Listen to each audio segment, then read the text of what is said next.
I have a message. I have a message for President Macron. Today, Israel is defending itself on 7 fronts against the enemies of civilization. We're fighting in Gaza against Hamas, those savages who murdered, raped, beheaded, and burned our people on October 7th. We're fighting in Lebanon against Hezbollah, the most heavily armed terror organization in the world, which was planning an even greater massacre than October 7th on our northern border, and that has rocketed Israeli towns and cities for nearly a year. We're fighting against the Houthis in Yemen and the Shiite militias in Iraq and Syria that together have launched hundreds of drones and missile attacks against Israel. We're fighting against terrorists in Judea and Samaria who are trying to murder civilians in the heart of our cities.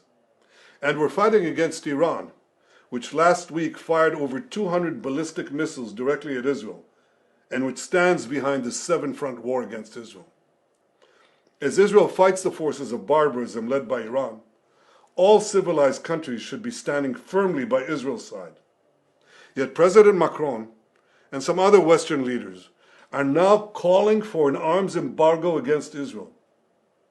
Shame on them.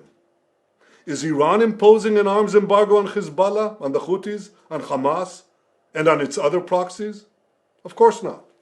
The axis of terror stands together. But countries who supposedly oppose this terror axis call for an arms embargo on Israel. What a disgrace. Well, let me tell you this. Israel will win with or without their support.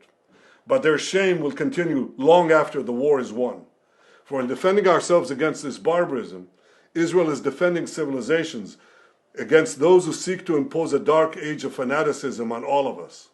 Rest assured, Israel will fight until the battle is won, for our sake and for the sake of the peace and security of the entire world.